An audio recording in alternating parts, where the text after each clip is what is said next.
Salud, os presento ya sin más a Ascensión Jiménez. Ella es madre de un niño con epilepsia. ¿Cuántos años tiene? Actualmente 23 años. Bueno, ya de niño. Sí, ya. Bueno, oye, dime lo primero. ¿Por qué es bueno que hoy dediquemos este Más Vivir de Intereconomía Televisión a la epilepsia? Pues sobre todo para que se conozca, porque a pesar de ser una enfermedad con una incidencia muy alta en España, como usted ha dicho, hay más de 400.000 afectados, sigue siendo una enfermedad muy desconocida. Cuando te diagnostican una epilepsia, te encuentras perdido, no sabes a quién acudir. La mayoría de las personas no saben ni cuál es el especialista que les tiene que atender. Todavía se sigue confundiendo con una enfermedad psiquiátrica, es una enfermedad neurológica, pero todavía hay mucho desconocimiento de ello.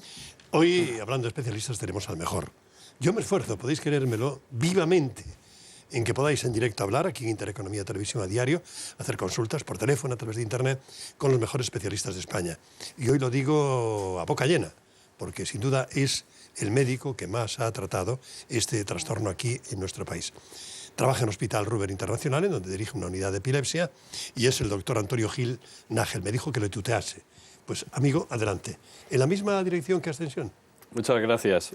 Sí, realmente hay que hacer hincapié en eso, que es importante hablar de la epilepsia porque hay muchas soluciones hoy en día que quizá no están llegando por la falta de contacto que hay social y la posibilidad de poder comunicarse y hablarlo entre conocidos y declararlo como una enfermedad como cualquier otra. Un enfermo con epilepsia, ya desde el principio, puede hacer vida absolutamente normal, con medicación, incluso hasta con el soporte, el instrumento de la cirugía. A partir de este momento nos abrimos a vuestra participación, a vuestras consultas a través del teléfono, a través de Internet. Marta, adelante, buenos días. Buenos días, Manuel. Sí, porque con sus preguntas nos ayudan a conocer también mejor esta enfermedad. 902 10 76 96, teléfono que continúa abierto para su participación. Y también nuestro correo. Nos encantan sus mensajes, opiniones y preguntas en esta dirección. másvivir@intereconomia.tv. David Meca, supercampeón, como es sabido, de natación, todos los miércoles nos trae una historia muy hermosa que nos anima a vivir. ¿La de hoy? Pues la de hoy, Manuel, una historia preciosa. Realmente es duro, muy duro, durísimo. El peor golpe que te puede dar la vida. Imaginaros que a vuestro hijo le dicen que está enfermo, que tiene un cáncer. ¿Qué pasa por vuestras mentes? ¿Qué pasa por esta familia? Pues hoy tenemos el caso de Víctor Granado, un chico con 15 años que le diagnostican este cáncer y cómo es el eje familiar, la ilusión de la familia. Eso lo veremos un poco más tarde. Vamos a hacer un chequeo al trastorno, a la enfermedad que hemos anunciado antes.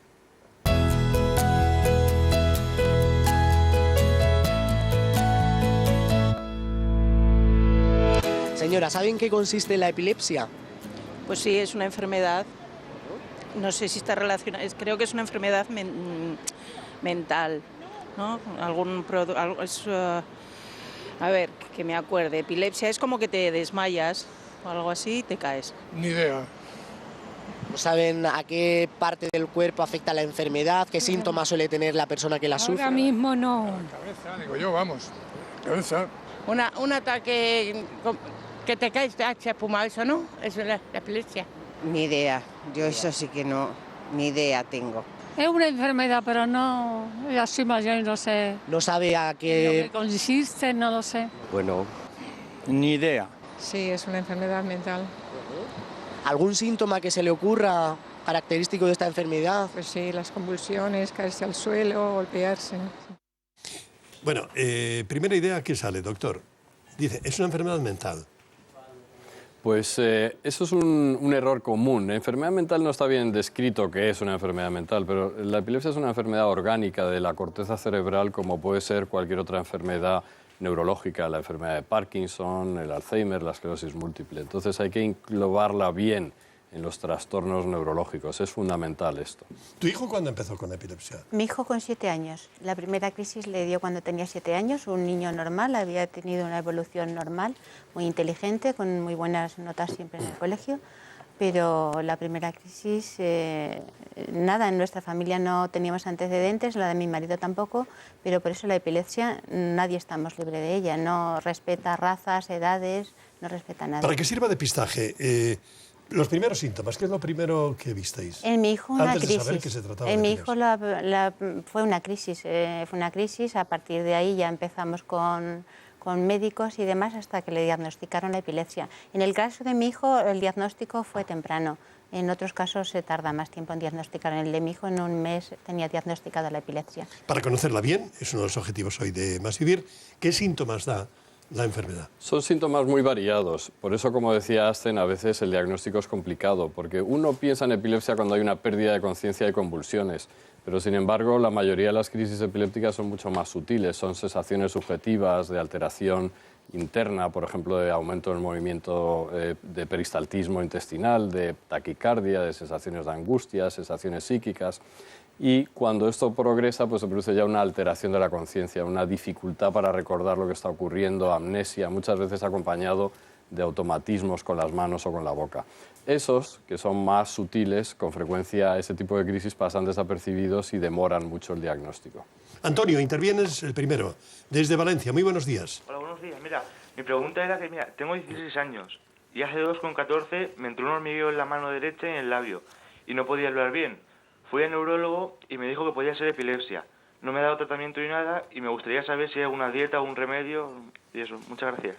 Hombre, el neurólogo en ese momento quizá pensó en epilepsia porque era la inmediatez, acababa de ocurrir un síntoma. La realidad es que si llevas 2 años y no has tenido ningún problema más, quizá debería replantearse ese diagnóstico. Muchas veces síntomas parecidos a lo que tú cuentas ocurren en otros problemas, como la migraña, por ejemplo. Por poner un ejemplo, no sé si es esto tu problema en concreto, pero sí creo que deberías revisarlo con tu neurólogo a lo mejor.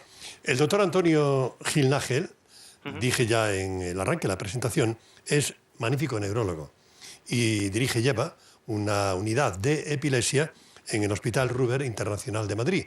Es no solamente a nivel del Estado, a nivel de España, sino a nivel internacional, uno de los médicos imprescindibles en el tratamiento de la epilepsia. Porque la epilepsia tiene tratamiento, debemos decirlo ya desde el principio. Afortunadamente hay muchos tratamientos, se ha avanzado mucho en los últimos 20 años, hay muchas más opciones de tratamiento farmacológico, se ha desarrollado mucho la cirugía, hemos mejorado el diagnóstico, hemos aprendido incluso que algunas epilepsias no debemos tratarlas porque no precisan, en fin, no tienen una gravedad que lo requiera y porque además los tratamientos no aportan gran cosa, así que realmente hay muchas más opciones de las que había, por ejemplo, cuando yo estudiaba la carrera de medicina. Porque, doctor, estamos hablando siempre de tratamientos, pero ¿hay alguna manera realmente de prevenir la epilepsia? No tenemos un sistema para prevenir la epilepsia. La epilepsia no la podemos diagnosticar hasta que ocurre. Desafortunadamente no hay esa opción, aunque se está investigando mucho en predecir quiénes son las personas que van a desarrollar epilepsia, por ejemplo, después de un traumatismo cráneoencefálico o después de una infección del sistema nervioso central y a partir de ahí poner en marcha mecanismos de prevención. Pero hoy por hoy no existe. Lo que sí se puede esforzar uno mucho es en diagnosticarla pronto, porque el diagnóstico precoz, el diagnóstico inmediato, conlleva una mejoría en la calidad de vida y más opciones de tratamiento y de mejoría. ¿Tu hijo hace vida normal, Ascensión? Sí, ahora hace una vida normal. Cuando le diagnosticaron la epilepsia, hasta que conseguimos controlar las crisis, tuvimos ahí unos problemas. Pero... ¿Solo con medicamentos ¿lo habéis controlado la crisis? Mi hijo tiene además un estimulador vagal puesto, que es otra opción también. A ver, ¿qué es esto? positiva. Cuéntanos un poquito. Pues quizá el doctor Gil Nájel nos lo explicará mejor. Bueno, mi hijo es una especie de marcapasos que la tiene puesta a nivel de la clavícula. Y bueno, unos electrodos que van insertados en el nervio vago y esto evita que le den las crisis junto con la medicación. Bueno, creo que lo ha explicado muy bien. Se trata de un sistema de tratamiento de la epilepsia novedoso que consiste en la estimulación eléctrica. El estimulador del nervio vago quizás es el primer sistema para hacerlo.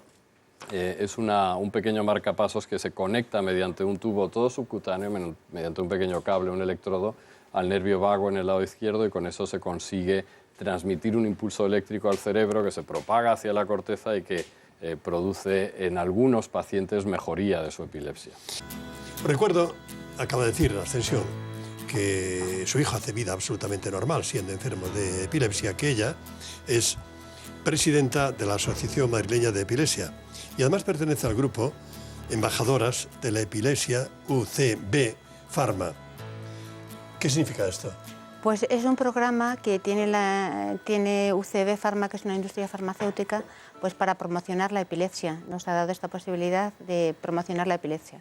Y ha creado el programa este de embajadores. Tu hijo hace vida normal y también en este momento, para darle carta de naturaleza, de normalidad a la epilepsia, a esta enfermedad, pues que hay personajes imprescindibles en la historia de la humanidad que lo han sido, han llegado a serlo, auténticos genios, fenómenos universales, padeciendo epilepsia. Algunos ejemplos, Marta. Pues por ejemplo, el gran emperador Julio César tenía epilepsia, también el pintor Van Gogh o Lord Byron e incluso el autor de la novela Crimen y Castigo, el escritor ruso Dostoyevsky, son algunos ejemplos, Manuel.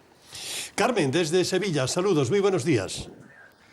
Carmen, saludos. Sí, buenos días. Muy buenos días, tú hablas, adelante. Bueno, yo lo único que quería es que ayer escuché el programa y cuando dijeron epilepsia, pues rápidamente solicité que no solo, bueno, cuando se habla de epilepsia, pues se entiende la convulsiva. Entonces yo tengo otro tipo de epilepsia que me la han declarado y que es ausencia. Entonces solicité que por favor se ampliase más, que no se hablase solo de la convulsiva. La mía ausencia es una cosa un poco extraña que yo sola me admiro. Y es que, bueno, pues estoy aquí, me noto mi sensación, una sensación que la puedo definir. Y a partir de ahí pierdo el conocimiento. Pierdo el conocimiento sin desmayarme, sin caerme. Lo que ocurre es que como llevo bastante tiempo, bastantes años, por lo menos mínimo 20 años padeciéndola, yo he querido superar eso sin saber de qué se trataba lo primero. Yo creí que era una cosa mía, que me desmayaba. Y yo me decía, esto me lo tengo yo que quitar, esto no es nada. Cuando yo me lo sentía, yo hago respiraciones fuertes. Y ahora resulta que hago mi vida normal. A veces he estado hasta horas. Entonces yo lo consulto con mi neurólogo. Yo tengo un neurólogo que me atiende en el Virgen de Rocío y otro particularmente, el doctor Trujillo, y me dice que he desarrollado automatismo. ¿Quieres saber? Muy bien, Carmen. ¿Quieres saber tu opinión? Pero es que dentro de ese automatismo hago cosas que yo no haría, estando con conciencia. Entonces, por favor... Ahí va la explicación. Sí. Ahí va la explicación, Carmen. Muchas gracias. La historia de Mari Carmen es muy característica de un tipo de epilepsia localizada en el lóbulo temporal, llamamos epilepsia temporal. Las crisis que comenta, que así coloquialmente las llamamos ausencias, el término médico que usamos es crisis parcial compleja, para diferenciarlo de las ausencias, que es un tipo de crisis más de los niños. Las personas con este tipo de epilepsia con frecuencia no se controlan por completo con la medicación, tienen estos episodios de amnesia, de incapacidad para recordar lo que están haciendo y se comportan de una forma automática. Y los automatismos pueden ser francamente comprometidos. Automatismos orales, ruidos, sonidos guturales, a veces caminar sin rumbo, exponiéndose a accidentes en la calle. Así que es algo que hay que estar encima. Es conveniente que sus médicos, que están en muy buenas manos, revisen los tratamientos y busquen alternativas, tanto farmacológicas como tratamiento quirúrgico, es decir, hay que hablar con ellos y revisar para que estas crisis se controlen. Dice ella que puede llegar a perder, ¿verdad, Carmen, Mari Carmen? Que puede llegar a perder el conocimiento por emoción, porque se emociona. Bueno, eso es algo que siempre nos cuesta entender a los neurólogos. La realidad es que con frecuencia nos lo comentan los pacientes, pero cuando analizamos si realmente las emociones provocan una crisis epiléptica, la mayoría de las veces encontramos que no es así, que es coincidencia y demás. Pero bueno, hay que entender que algunos pacientes lo consideran así. El problema es que las emociones son importantes en nuestra vida, no podemos vivir sin emociones, es decir, no podemos decir, puesto que las crisis las provocan las emociones, vayamos a no tener emociones, la vida requiere emociones. Así que es un fenómeno fisiológico que en cualquier caso provocaría una alteración. La alteración existe, la enfermedad está detrás. Las emociones quizá han inducido alguna de las crisis, pero existe una patología. Mari Carmen, es lo que te podemos decir, ¿vale? Venga, muchísimas gracias. Venga, que te vaya muy bien. Doctor, quería preguntarle también si este automatismo también se da a veces en gente no adulta, en crisis se dan también en niños. Los automatismos se dan tanto en niños como en adultos, efectivamente. Los automatismos más comunes son movimientos de la boca, como de masticación, de las manos, tocarse la ropa, como movimientos como de abotonarse, y se dan en general en las epilepsias que están localizadas en cierta región del cerebro, frontal y sobre todo temporal. Y esto lo vemos tanto en niños como en adultos. A diferencia de otro tipo de crisis, que son las ausencias, en las que también hay desconexión, pero normalmente hay quietud, no hay movimiento, no hay ningún acto automático. Ha aparecido ahí el rótulo, el nombre del magnífico especialista que tenemos hoy en Más Vivir. Decía neurólogo, el doctor Gil Nájel. Yo añado al rótulo que dirige una unidad especializada en epilepsia en el Hospital Ruber Internacional de Madrid. Y ahora saludo a Encarna, precisamente de Madrid. Encarna, saludos, muy buenos días. Encarna, ¿me escuchas? Encarna, no sé si me escucha Encarna. Bueno, a ver si recuperamos esta llamada. Mientras, vamos a ofrecer una ficha, un panorama general que hizo la subdirectora del programa, Trini García, en relación con esta enfermedad, con este trastorno, con la epilepsia. La epilepsia es una de las enfermedades neurológicas crónicas más comunes, ya que en la actualidad afecta a cerca de 400.000 personas en España. Cada año se diagnostican 20.000 nuevos pacientes. Pese a que esta patología puede aparecer a cualquier edad, alrededor del 80% de los casos se manifiesta durante los primeros años de vida, antes de los 12. La epilepsia es un trastorno del cerebro que implica el riesgo de sufrir crisis epilépticas repetidas y espontáneas. Estas crisis pueden afectar a funciones como el movimiento o el comportamiento, o a nivel de conciencia, es decir, a la noción de lo que sucede alrededor del enfermo. Una crisis puede durar apenas unos segundos o minutos, después de los cuales el cerebro vuelve a la normalidad. De los 400.000 pacientes que hay de epilepsia, 30.000 hacen una vida normal gracias a los fármacos de los que se disponen hoy. Y algo muy importante, porque realizan bien los tratamientos indicados por el neurólogo. Doctor Ascensión, ¿queréis añadir algo a la información que acabamos de dar? Sí, matizar que los datos son más positivos. Son 300.000 las personas con epilepsia que hacen vida normal, gracias a la medicación, al diagnóstico, al tratamiento correcto. Y hacer un inciso también en la edad de aparición. La epilepsia puede aparecer a cualquier edad. Quizá hay una mayoría, no tanto como un 80%, pero un 30 o 40% que aparece en los primeros años de vida, pero no olvidemos que cada día que pasa cualquiera de nosotros podríamos ser diagnosticados, es decir, a cualquier edad puede aparecer una epilepsia. Encarna, Madrid, a ver si ahora sí estás al teléfono, ¿sí? Que nos habías dejado ahí abandonado con el teléfono descolgado. Sí. A ver, lo de tu hijo, adelante. Bueno, mire, doctor, mi pregunta es que mi hijo tuvo un accidente de bicicleta, tenía 10 años, ya tiene 42, y a él ya, por eso es mi pregunta, es que a él le estaba tratando un doctor, pero era psiquiatra, ¿no? Y de niños. Y porque tenía miedo, siempre tenía miedo, y le daban una medicinita, o sea, otro tipo de medicina. Bueno, vamos a ver, y cuando se cayó, él, pues estuvo inconsciente varias horas, bueno, total, que después le han hecho el encefalograma, o sea, de la cabeza y todo eso, y entonces ya le pusieron un medicamento, y ya desde entonces lo está tomando. Vamos a ver, Encarna, yo sitúo bien. A su hijo perdió el conocimiento a raíz del accidente que ya dice. En las pruebas que le hicieron descubrieron que tenía epilepsia. Esto es lo que tú nos has dicho a través del teléfono. Pero nunca le dio ningún ataque. Este es el matiz. Y lleva tomando medicación para la epilepsia desde entonces. Y ya tiene 42 años. Y ahí dice, a pesar de no haberle dado ningún ataque, tiene que tomarla de por vida, aunque no tenga ningún síntoma. Eso es una pregunta que hay que hacerle al médico que conoce la situación, porque no hay una respuesta universal para todos los pacientes con epilepsia, cuánto tiempo deben tomar la medicación, qué medicación deben tomar. Hay que a cada uno diseñar un tratamiento específico y decidir cuánto tiempo lo deben tomar.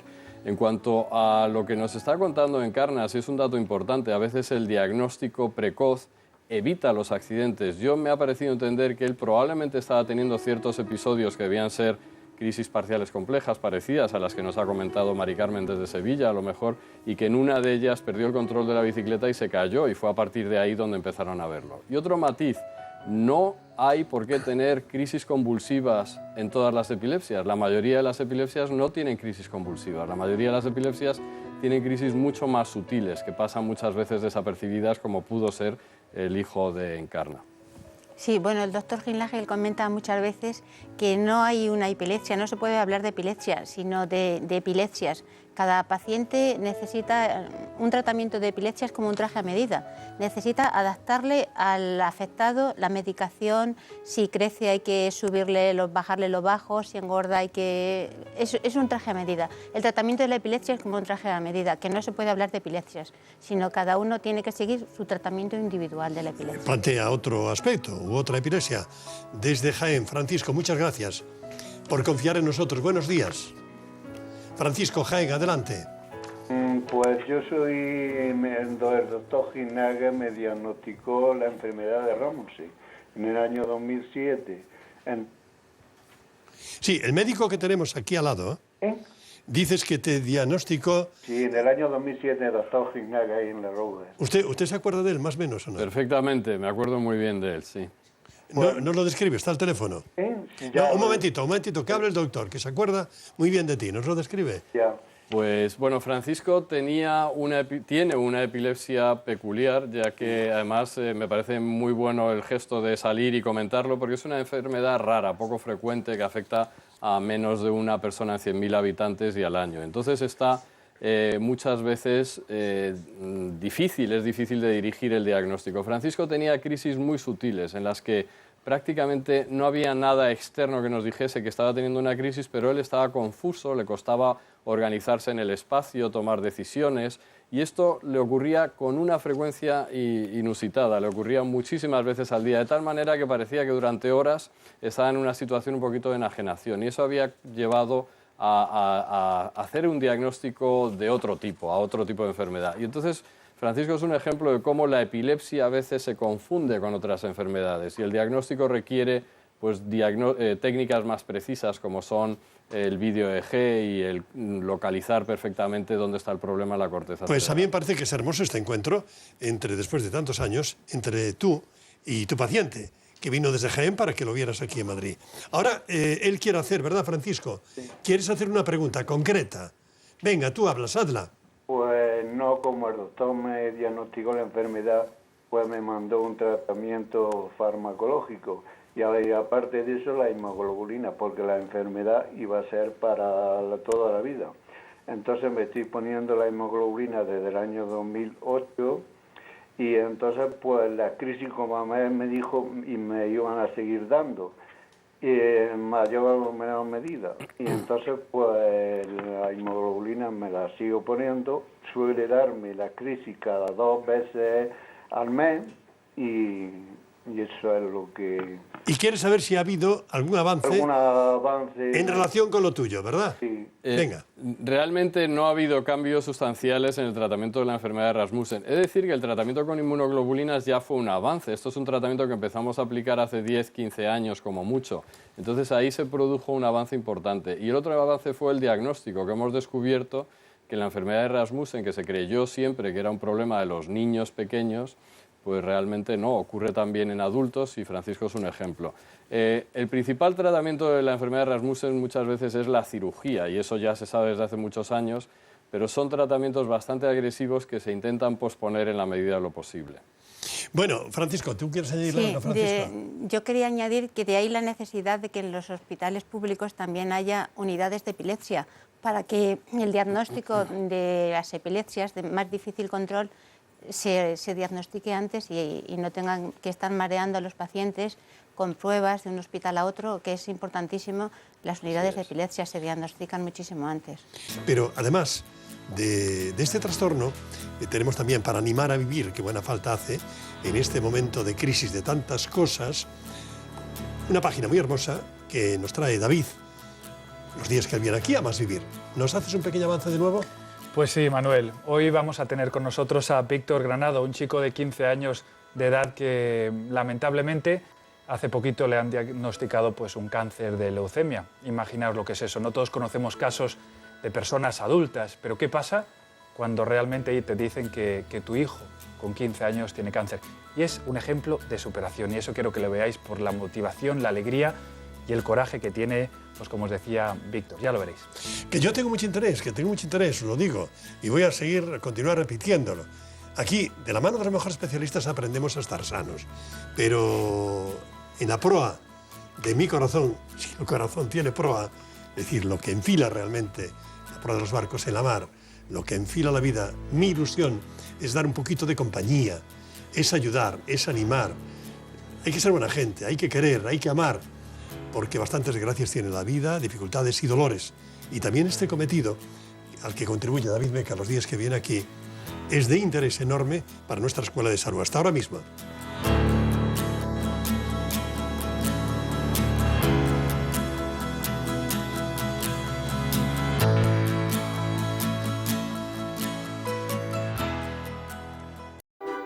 Descubre Intereconomía.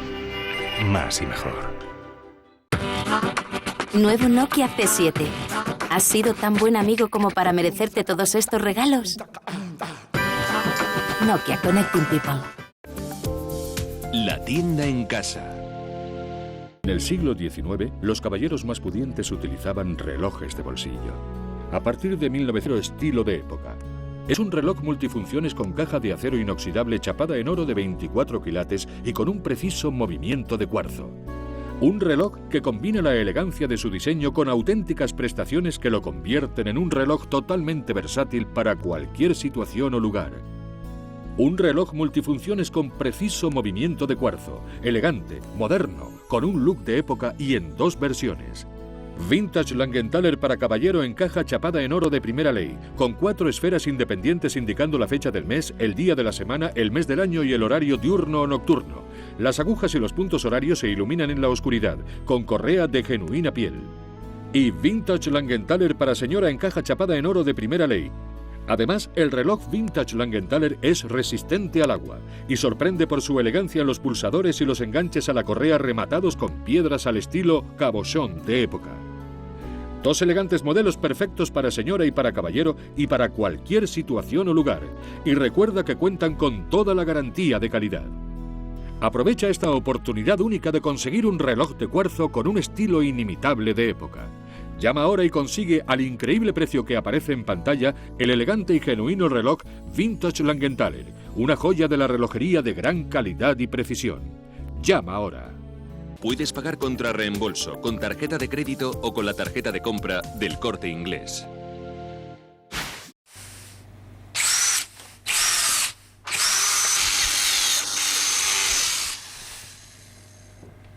¿Tienes problemas con la cal en tu centro de planchado? Tefal inventa ProMinute, el centro de planchado ultra compacto con su exclusivo recolector de cal que lo protege durante más tiempo. ¿Te falta Tefal? ¿Pensaban ustedes que el programa La Noche de Cuca se había ido de puente? Pues no, estamos aquí. Este martes les esperamos para charlar con Juan el Golosina. Hablaremos de Lola Flores, de sus experiencias, de él mismo. Les esperamos.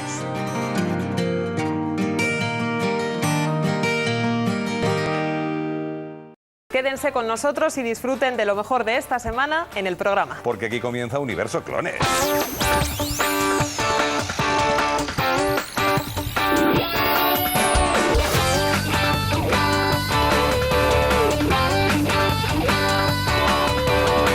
Los sábados a las 4 de la tarde, las 3 en Canarias, Universo Clones.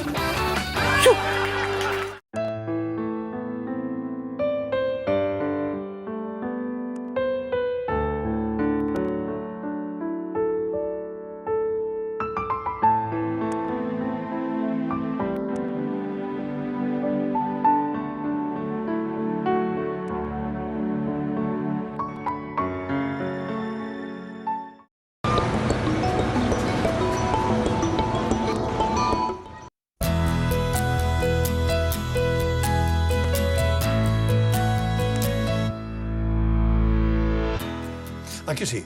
¿A que hacía falta que os ofreciésemos este contenido de Más Vivir, la Escuela de Salud de Intereconomía, sobre la epilepsia? Porque hay un gran desconocimiento a nivel de calle. Y también para que tuvieran aquí protagonismo en televisión los enfermos y las familias con epilepsia, 400.000 en España, que no suelen ocupar mucha radio, yo diría que casi ninguna, prensa o televisión. No, efectivamente, la epilepsia no genera mucho interés en los medios de comunicación. Nosotros necesitamos que haya programas como este para difundirla, para darla a conocer, darla la normalidad que tiene, que se la trate con el respeto que merece y darla a conocer, ver las posibilidades que hay. Y para eso las asociaciones tenemos un papel importante. Yo aconsejaría a una persona que le diagnostican una epilepsia, una vez que su neurólogo se la ha diagnosticado, se acerque a las asociaciones, porque tenemos un papel muy importante. Ella pertenece a la asociación, es presidenta de la Asociación Madrileña de Epilepsia y de vez en cuando, compañeros de realización, tenemos que seguir poniendo la dirección de Internet para que desde cualquier sitio del mundo puedan comunicar con ellos, porque corred la voz, decirle a la gente, a vuestra gente, a la que conocéis y amáis, queridos emigrantes, que nos prestáis muchísima atención. A quienes viven fuera, tenéis que decirle, oye, que a través de Internet, Marta, atención, vamos a recordarlo, podéis seguir esto que a nosotros nos ayuda y nos acompaña tanto a diario. Ya sabéis que vosotros, emigrantes, y la gente mayor, sois a quienes más apreciamos, los dos colectivos, aquí en Más Vivir. Marta, recordamos la forma de ver esto desde cualquier lugar del mundo a través de Internet. Naturalmente, porque nos consta que lo hacen. Muchos lo ven en Colombia, Ecuador y en otros países de Europa. ¿Cómo? Pues a través de la página web del grupo Intereconomía, www.intereconomia.com. Pinchen en televisión, nos verán en directo fuera de nuestras fronteras. Pinchen en archivo en cualquier país del mundo, se puede ver todos los programas de Más Vivir y teniendo de esta forma una información privilegiada. En relación con lo que decía antes Ascensión, escuchad si no, qué razón tenemos al abordar este tema poco conocido aquí en la tele. Escuchamos. Caballero, ¿conoce a alguien de su entorno, algún familiar incluso que padezca o haya padecido epilepsia? No conozco esa enfermedad. Pues de momento no. No.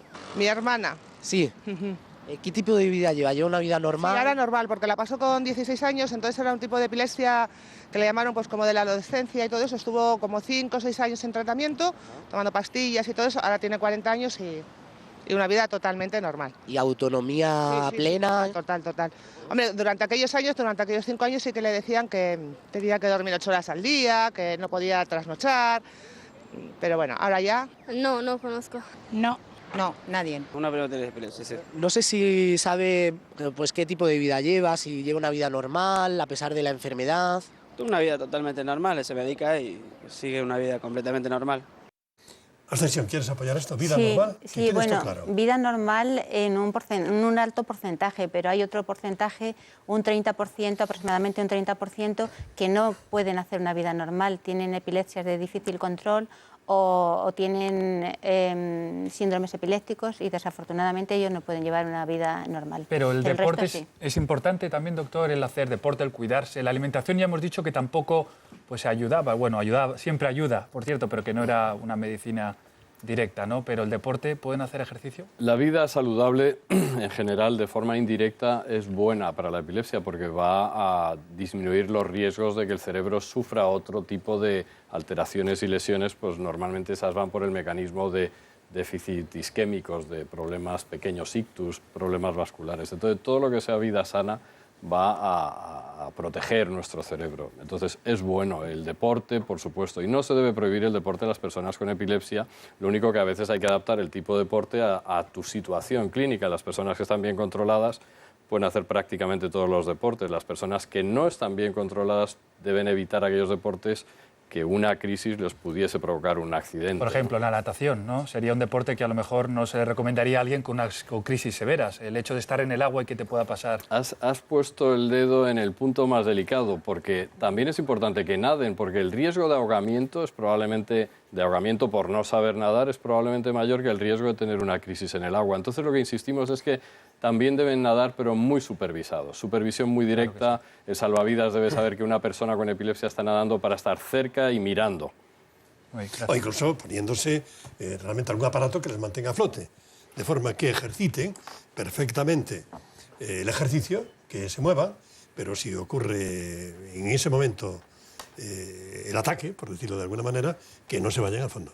¿Qué querías decir? Eso es difícil a la juventud, decirle que se ponga un flotador, eso es sumamente difícil, imposible diría yo, pero sí es aconsejable mentalizarlos de que cuando van a una piscina se lo hagan saber al socorrista que tienen epilepsia, aunque esté controlada, pueden tener una crisis, y tener algún amigo cerca, que los amigos lo sepan y que naden cerca de ellos. Interesantísimo esto, sobre todo ahora, piscinas de invierno.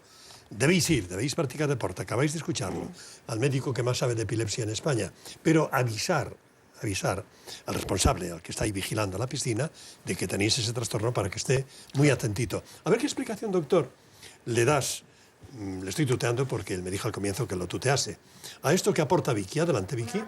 Antes sobre la epilepsia, Manuel, cerca del 30% de los pacientes que sufren esta enfermedad siguen sufriendo crisis a pesar de que estén medicados. Así lo indicaron los expertos que asistieron a la última reunión anual de la Sociedad Española de Neurología. Se trata, por tanto, de una tipología de esta enfermedad que es resistente a los fármacos, pero en este sentido los especialistas aseguran que los nuevos medicamentos son cada vez mejores y más tolerables por parte de los pacientes.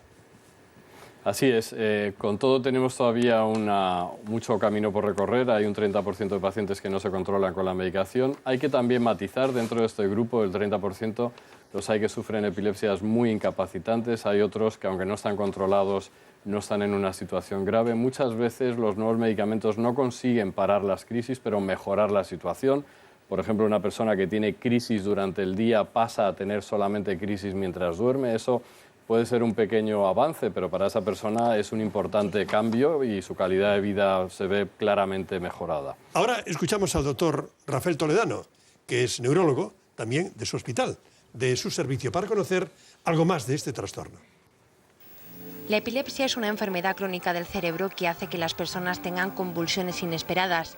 Estas se producen por el aumento de la actividad eléctrica de las neuronas, que en la mayoría de los casos interrumpe las funciones cerebrales. En los pacientes que tienen epilepsia, digamos que las redes neuronales, que en un principio tienen que estar con una actividad normal, pues se encuentran alteradas. Hay lo que se llama una hipersincronía de redes neuronales que hacen que en un momento dado, pues una parte del cerebro pues genere una descarga que, si es de la intensidad suficiente y de la extensión suficiente, pues puede producir una serie de manifestaciones. En este caso sería una crisis epiléptica. Una crisis epiléptica es la aparición repentina de síntomas o manifestaciones clínicas de esta enfermedad.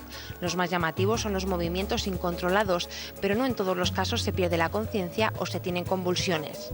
Podemos tener pacientes desde que tienen una sensación de haber vivido algo, un déjà vu, otros pacientes te cuentan una aura gustativa o una aura epigástrica.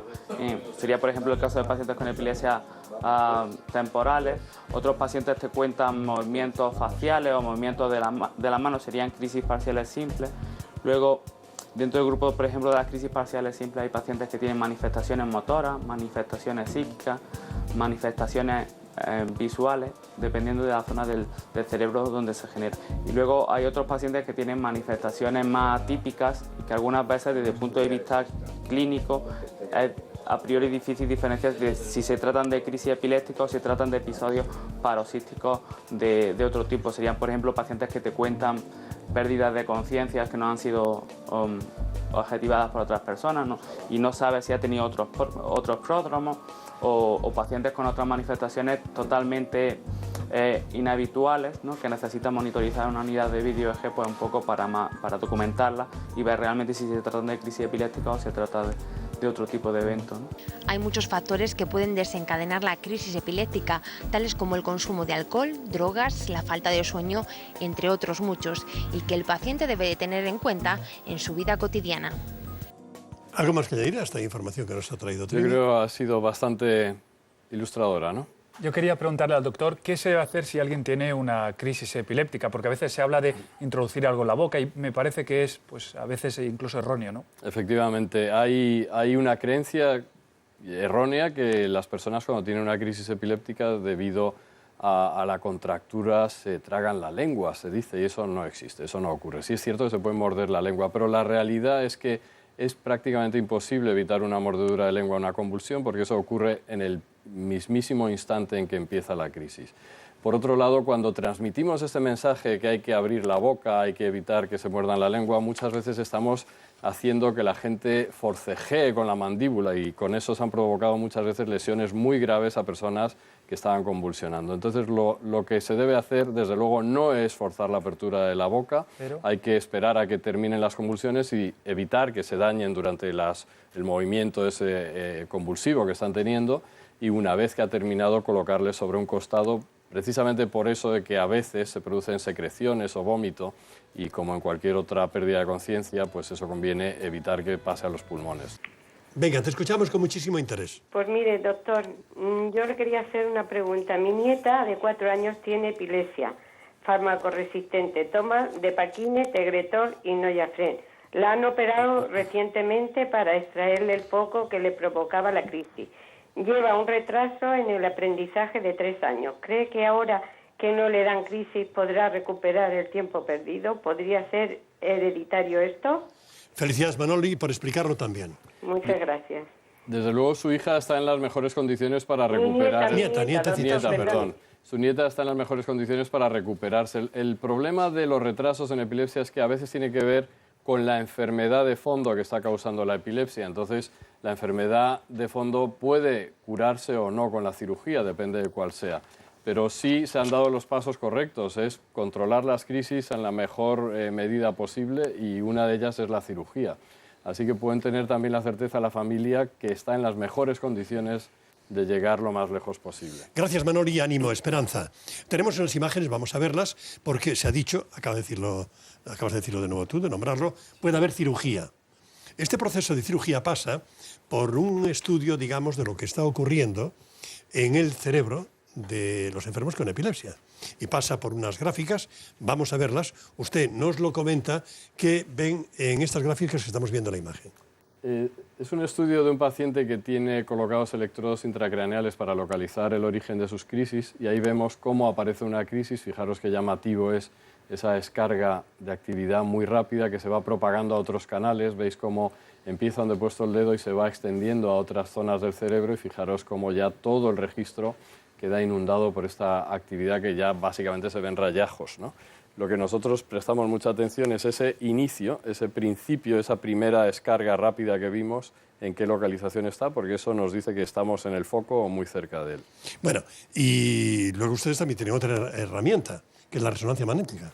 Fundamental, mediante resonancia magnética, localizar pequeñas lesiones que para otras personas podrían no significar nada, pero en una persona con epilepsia quiere decir con mucha probabilidad... ¿Qué vemos que en las esas crisis imágenes? Ahí estamos viendo un cerebro en el que estamos buscando en la derecha la estructura, alteraciones, y en la izquierda vemos cómo hay una zona de color rojo en el lado izquierdo que no la hay en el lado derecho. La imagen de la izquierda de color es un PET, y la zona que no tiene ese color rojo es una zona que tiene el metabolismo más disminuido, y que por lo tanto tiene mucha probabilidad de estar relacionado con el foco epiléptico. Y luego cuentan ustedes incluso con unos electrodos por los cuales... Utilizan electrodos profundos, ahí lo tenemos, como este que estamos viendo en este momento, y luego otros electrodos subdurales que se colocan directamente en el cerebro una vez que tienes ya más o menos localizada la zona que se originan las crisis. Estos electrodos te permiten precisar con más certeza dónde está el foco epiléptico y con ello dirigir al cirujano. Aquí vemos en una resonancia la colocación de los electrodos profundos a lo largo de todo el cerebro. Son estos puntos negros que siguen conforme estamos profundizando en la imagen del cerebro. Ya ahí, no sé. Yo a esto le llamo esperanza. Esperanza que debe animar, evidentemente, si la medicación no alcanza, no llega, hay toda esta cirugía. María Eloísa, desde Granada, bienvenida, saludos, buenos días. Buenos días. Vete al grano y a la pregunta concreta, adelante. La pregunta concreta es, mi hija a los 14 años le empezaron a dar crisis epilépticas. Tiene 32, la han operado, los primeros 2 años no la trataron de epilepsia, sino de nervios. La han operado de una epilepsia, ¿cómo se llama? Tubo temporal intervenida, y hace 5 años que la operaron, pero ella sigue con las crisis igual, más bajitas, ¿no? Pero la misma cantidad más o menos. Ahora mismo está tomando, vamos a ver. Bueno, no te preocupes. De 200, uno de 200 por la noche, de 100 y de 100 por la mañana. Tegretol de 200 por la noche, no, de 400 por la noche, 200 por la mañana y 200 al mediodía. Y está tomando Noyafren de 20 por la noche. Bueno, vamos a ver. Y le siguen dando convulsiones, dice, 2 y 3 veces por semana, está sumida en una enorme... espera, María Eloisa, está sumida en una enorme depresión, yo me sé la pregunta porque nos llamó por teléfono, y ¿qué hay para ella? Y luego, extensión, yo quiero que tú le digas algo. No sé si en Granada hay alguna asociación parecida a la vuestra de Madrid. Sí. Un segundito, doctor. Pues hay que seguir luchando. Desafortunadamente, la cirugía de epilepsia no siempre consigue un control absoluto de las crisis. Muchas veces nos encontramos en situaciones como la de María Eloisa. Hay una mejoría, pero no se han controlado por completo. Y eso a los pacientes, como es lógico, les provoca una gran decepción y con ello, aparte de que la epilepsia por sí produce depresión en algunas personas, la decepción de ver que un tratamiento de última línea no ha controlado las crisis puede ahondar en esa depresión. Hay que seguir trabajando, hay que buscar otras alternativas con tratamiento farmacológico, hay que tratar la depresión si la tiene y bueno, yo creo que el ponerse en contacto con una asociación de epilepsia es fundamental. Sí, yo considero que es... Yo vivo en La Herradura, en un pueblo de Granada, y vivo en el campo. Entonces, hay unos 100 y algo kilómetros para ir a Granada. Sí, dicen que hay asociaciones, pero es muy difícil. Yo creo que no es difícil acercarse a las asociaciones, es lo más fácil que usted puede hacer. A través del teléfono, en Granada hay 2 asociaciones. Está una en Granada, Epsilon, y en Caniles, al lado de Baza, hay otra asociación. ¿Le podemos dar esa información en privado? Ah, bien, perfecto. En privado te vamos a dar los teléfonos, ¿de acuerdo? Vale, muchas gracias. Pero que ahí os van a llevar de una manera muy eficaz y amorosa de la mano, porque hacer frente a esto una familia sola, la verdad es que no resulta muy fácil. Es muy difícil, es mucho más fácil llevarlo con otras familias, porque el encuentro con otras familias, su experiencia ya es positiva para ti, ya la experiencia que ha vivido ella ya te la transmite a ti y es importantísimo que las familias se mantengan en contacto. 2 noticias, Vicky, relacionadas con epilepsia y mujeres. Quiero aprovechar la presencia del doctor para que nos las comente. Adelante. Efectivamente, Manuel. La primera nos la trae la revista Neurology, que publica un estudio realizado por un equipo de científicos de India que concluye que las mujeres con epilepsia tienen mayor riesgo de padecer problemas de fertilidad, debido principalmente a que toman medicamentos contra esta enfermedad. Y la segunda noticia hace referencia a los cambios hormonales en la adolescencia, porque al parecer estos cambios hormonales pueden aumentar y favorecer la aparición de las crisis epilépticas. En nuestro país existen 5 millones de adolescentes y el 2% de ellos tienen epilepsia. Además, entre el 70 y el 75% de esta cifra presenta trastornos psiquiátricos. Doctor. Bien, este es un estudio interesante. Lo que nos revela es que efectivamente las personas con epilepsia tienen mayores tasas de infertilidad y trastornos endocrinos. Y eso está en relación, como bien comentáis, con la medicación, pero también se piensa que la propia epilepsia en algunos casos puede ser responsable. De hecho, algunas veces vemos en pacientes que han tenido epilepsia y que ya no están tomando medicación, siguen existiendo estos problemas endocrinológicos, porque se produce un poco de cambio en la regulación de lo que llamamos el eje hipotálamo-hipofisario, que es donde se organiza toda la función hormonal que tiene que ver con el ciclo menstrual en las mujeres y también con la fertilidad en los varones. Entonces es importante conocer esto y trabajar sobre ello en los pacientes en los que se produce este problema. Sí, bueno, yo quisiera incidir también en ello. Nosotros en la asociación tenemos muchas madres que tienen epilepsia y tienen unos hijos normales y están muy felices con ellos. Es importante ese matiz. Aunque esto ocurre, no olvidemos que la mayoría de las madres con epilepsia no tienen problemas, tienen hijos sanos, tienen hijos incluso tomando la medicación antiepiléptica, ¿verdad? Sí, los pueden tener amamantar. Embarazos vigilados, pero que llegan a buen término. Don Antonio, vamos a ir terminando. El proyecto que usted promueve, en el cual usted está seriamente metido, el proyecto dice, ¿qué es esto? Pues un grupo de, prácticamente todos los neurólogos en España que tienen interés en epilepsia y que trabajan en consultas de epilepsia participan en un estudio que analiza los factores de riesgo para que una persona llegue a una epilepsia resistente al tratamiento. Y lo que hacemos es comparar 2 grupos de población, personas con epilepsia controlada y personas cuya epilepsia no está controlada. En ellos analizamos factores genéticos, factores ambientales diversos y, en fin, todo eso ha llevado una cuestión de coordinación importante. Son 600 pacientes los que van a participar, más de 40 neurólogos en sus respectivos centros y eso se ha hecho gracias al apoyo de UCB Pharma y de la Sociedad Española de Neurología. Lo último, No sé si usted tiene conocimiento. Vicky, adelante, ¿lo cuentas? Lo último, Manuel, el Consorcio de Medicamentos de Escocia ha aprobado el uso de un nuevo medicamento contra la epilepsia. Su nombre es Cenibix. Este fármaco podrá utilizarse en aquellos casos en los que el paciente no haya podido controlar la enfermedad gracias a otros fármacos y así poder controlarla. La epilepsia es una enfermedad muy común también en este país, ya que afecta a cerca de 40.000 pacientes. Efectivamente, es otro de los nuevos medicamentos que ya está aprobado por la Agencia Europea del Medicamento y que probablemente en breve también se utilizará en España.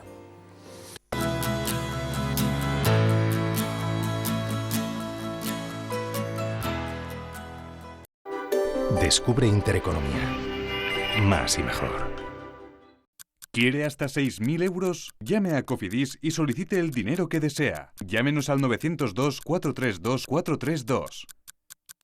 En la misma llamada le daremos respuesta. Concedido. Así de rápido. 902